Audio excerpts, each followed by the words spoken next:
সুপ্রিয় ভিউয়ার্স, নতুন ভিডিওতে স্বাগতম।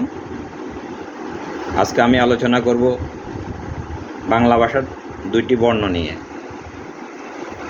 দুইটি বর্ণ হলো বফলা এবং মফলা। অর্থাৎ আমাদের বাংলা ভাষা যে ব্যঞ্জন বর্ণের মধ্যে ছয়টি পলাবর্ণ রয়েছে, তার মধ্যে দুইটি পলাবর্ণ নিয়ে আলোচনা করব, বফলা এবং মফলা।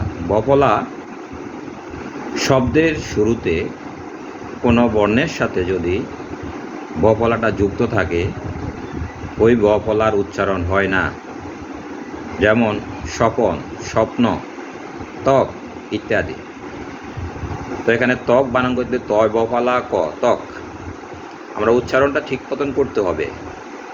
বটা একটা ফলাবর্ণ, সুতরাং এটাকে ফলা হিসাবে বলতে হবে। দন্তাস্য বফলা প দন্তান্ন স্বপন, দন্তাস্য বফলা প দন্তান্ন ফলা স্বপ্ন ইত্যাদি। তা আমাদের যখন আমি স্বপন উচ্চারণ করছি, ত্বক উচ্চারণ করছি, তখন কিন্তু ভয়ের উচ্চারণ হয় নাই। অর্থাৎ শব্দের শুরুতে যখন বফলা থাকবে তখন ওই বফলার উচ্চারণ হবে না। শব্দের মাঝখানে কোনো বর্ণের সাথে যদি বফলা যুক্ত থাকে তখন ওই বফলার উচ্চারণ হবে না, কিন্তু যে বর্ণের সাথে যুক্ত থাকবে বফলা, ওই বর্ণটি দুইবার উচ্চারণ হবে, অর্থাৎ দ্বিতীয় উচ্চারণ হবে। যেমন ঈশ্বর, দীর্ঘি তালিব্যাস বফলা র, ঈশ্বর। এখানে উচ্চারণটা হলো ঈশ্বর, অর্থাৎ তালিব্যাস দুইবার উচ্চারণ হয়েছে। শব্দের শেষে যখন বফলা থাকবে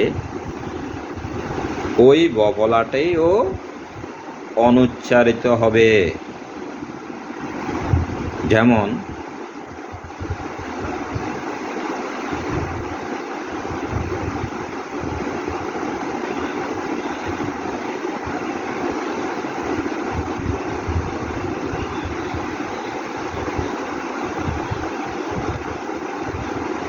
অশ্ব, স্বর তালিব্যাস বফলা অশ্ব অনুচ্চারিত হবে। তারপরে বিশ্ব, পরশিকা তালিব্যাস বফলা বিশ্ব, অর্থাৎ শেষ বর্ণটি তে তালিব্যাস দুইবার উচ্চারণ করে ব অনুচ্চারিত হবে। অর্থাৎ তাহলে আমরা কি বুঝলাম, শব্দের শেষে যদি বফলা থাকে ওই বফলাটা উচ্চারিত হবে না, কিন্তু শেষ বর্ণটি দুইবার উচ্চারিত হবে।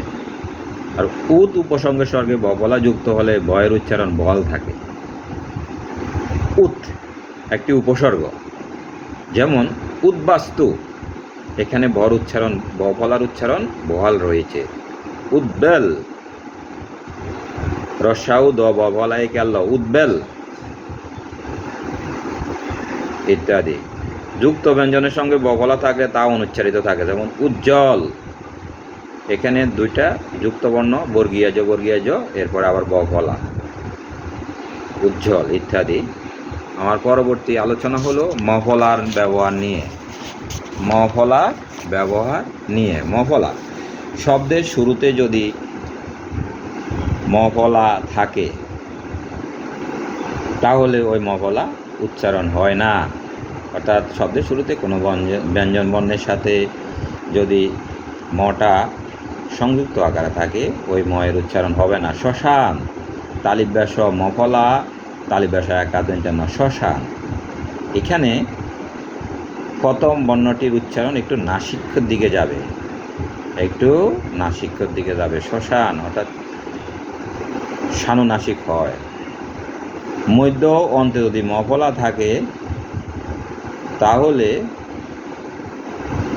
মফলা উচ্চারণ হবে না, এবং মধ্যে যে ধ্বনির সাথে বা বর্ণের সাথে মফলা থাকবে ওই ধ্বনিটি দুইবার উচ্চারণ হবে। যেমন বিস্ময়, বড় শিকার তালিব্যাস মফলা অন্তুস্তীয় বিস্ময়। আত্মীয়, সরেয়া ত মফলা দিকার অন্তুস্তীয় আত্মীয়। শব্দের শেষেও ঠিক একই রকম মফলা যদি যুক্ত থাকে বর্ণটি দুইবার উচ্চারণ হবে, যে বর্ণের সাথে যুক্ত থাকবে রশ্মি, র তালিব ব্যাস মফলা রশ্মিকার। এখানে শেষ বর্ণ তালিব ব্যাসের সাথে মফলা যুক্ত আছে, তালিব ব্যাসে দুইবার উচ্চারণ হচ্ছে রশ্মি।